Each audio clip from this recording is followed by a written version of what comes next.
الحمدللہ رب العالمین، اما بعد فاعوذ باللہ من الشیطان الرجیم، بسم اللہ الرحمن الرحیم۔ الف لام میم، ذالک الکتاب لا ریب فیہ ھدی للمتقین۔ سورۃ البقرہ یہ مدنی ہے، اور اس کے نام رکھنے کی وجہ یہ بیان کی جاتی ہے کہ اس میں ایک گائے کا ذکر ہے، اس لیے اس سورت کا نام سورۃ البقرہ رکھا گیا ہے، کیونکہ بقرہ کا معنی گائے ہے اور اس میں گائے کا واقعہ آتا ہے، اس لیے اس پوری سورت کا نام جو ہے یہ بقرہ رکھ دیا گیا۔ بسم اللہ الرحمن الرحیم، اللہ کے نام سے شروع جو بہت مہربان رحم والا ہے۔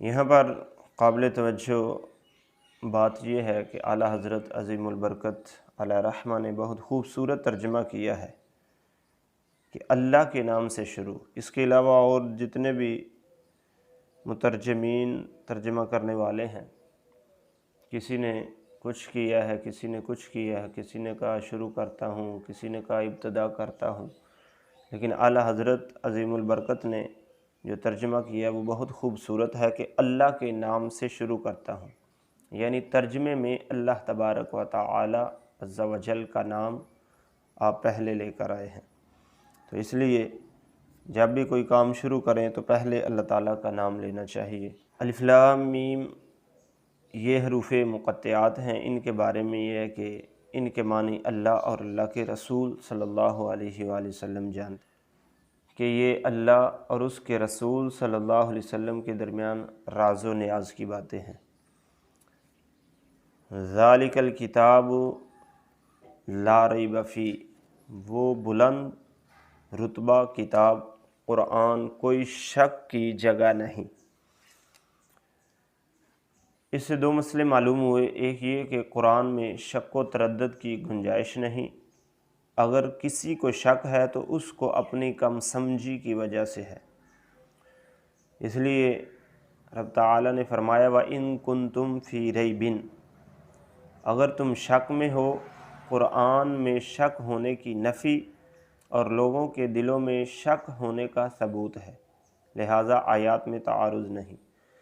دوسرے یہ کہ قرآن میں شک نہ ہو اس وقت درست ہوگا جب جبریل علیہ السلام میں حضور صلی اللہ علیہ وسلم صاحب میں اور صحابہ کرام میں شک نہ ہو، کیونکہ جبریل قرآن کو رب سے لینے والے، حضور جبریل علیہ السلام سے لینے والے، اور صحابہ کرام حضور صلی اللہ علیہ وسلم سے لینے والے۔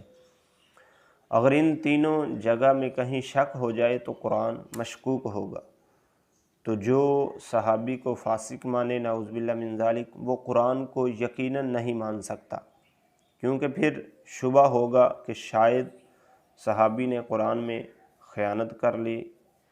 لہذا صحابہ کو متقی ماننا اتنا ہی ضروری ہے جتنا حضرت جبریل علیہ السلام اور حضور اکرم صلی اللہ علیہ وسلم کو ماننا، اور یہ بھی ضروری ہے کہ اللہ تعالیٰ کو جھوٹ سے پاک مانا جائے، ورنہ قرآن کا سچا ہونا یقینی نہیں ہوگا۔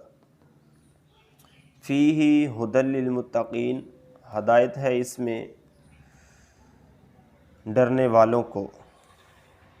تو متقی کے معنی ڈرنے والے یا بچنے والے، یعنی اللہ سے ڈرنے والے اور برے عقائد و اعمال سے بچنے والے۔ تقوی دو طرح کا ہے، جسمانی اور قلبی، یعنی دل کا تقوی۔ جسمانی تقوی یہ ہے کہ گناہوں سے بچے، نیکی کرنے کی طرف آئے۔ قلبی تقوی یہ ہے کہ اللہ کے پیاروں کی تعظیم کی جائے، جیسا کہ رب تعالیٰ فرماتا ہے وَمَن يُعَظِّمْ شَعَائِرَ اللَّهِ فَإِنَّهَا مِن تَقْوَى الْقُلُوبِ۔ تو یہاں ھدی للمتقین میں متقین سے مراد صحابہ اکرام ہیں، یعنی یہ جو متقی تم کو نظر آ رہے ہیں وہ اسی قرآن کی ہدایت سے متقی بنے ہیں۔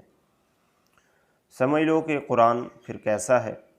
صحابہ کرام کا تقوی قرآن کی حقانیت کی دلیل ہے، اس سے معلوم ہوا کہ حضور صلی اللہ علیہ وسلم کی ہدایت قرآن پر موقوف نہیں، اس لیے حضور نزول قرآن سے پہلے بھی عارف اور عابد تھے۔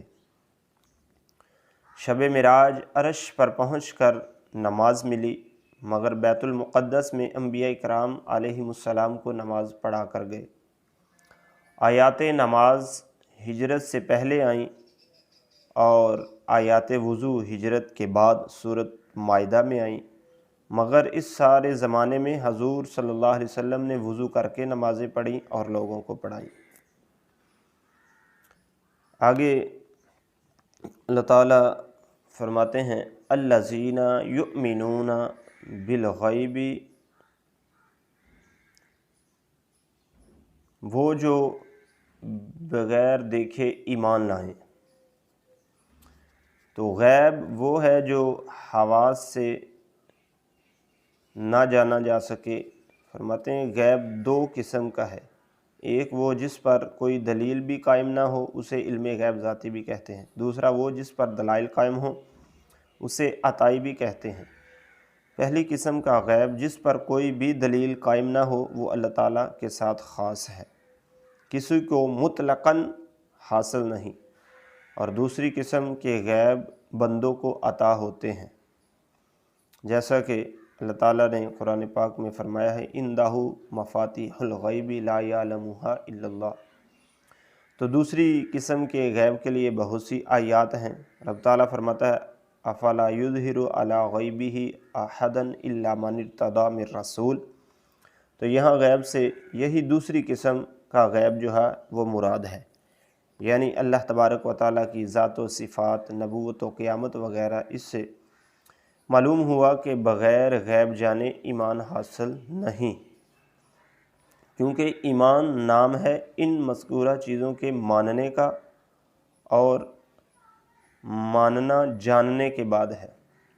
یہ بھی معلوم ہوا کہ ایمان کی جان ہے ہمارے نبی صلی اللہ علیہ وآلہ وسلم پر اعتماد کرنا، لہذا قیامت وغیرہ کو دیکھ کر ماننا معتبر نہ ہوگا۔ آگے فرمایا وَيُقِيمُونَ الصَّلَاةَ وَمِمَّا رَزَقْنَاهُمْ يُنْفِقُونَ، نماز قائم رکھیں اور ہماری دی ہوئی روزی میں سے خرچ کریں،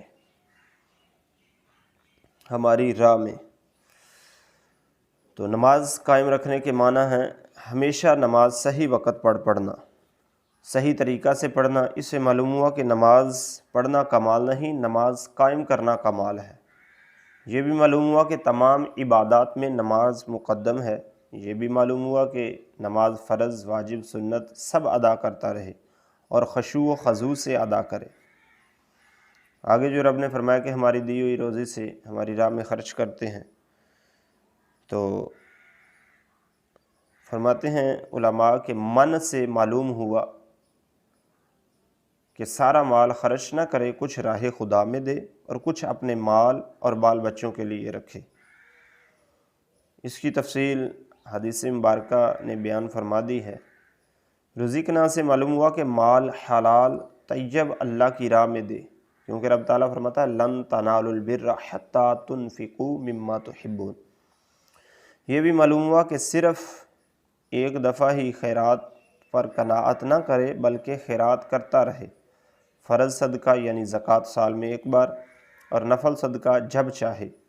زکوٰۃ بھی حساب لگا کر تھوڑی تھوڑی دیتا رہے، اور خرچ کرنے میں زکوٰۃ و صدقات، محفل میلاد، 11ویں شریف، دیگر نیکی کے کام، غرض یہ کہ ہر کار خیر میں خرچ کرنا شامل ہے، کہ وہ سب اللہ کی راہ میں خرچ کرنا ہے۔ ایصال ثواب کرنا، کسی غریب کی مدد کرنا، مسجد کی تعمیر کے حوالے سے خرچ کرنا، کسی مدرسے کے حوالے سے خرچ کر دینا، تو یہ سب اللہ تبارک و تعالیٰ کی راہ میں خرچ کرنے میں آتا ہے۔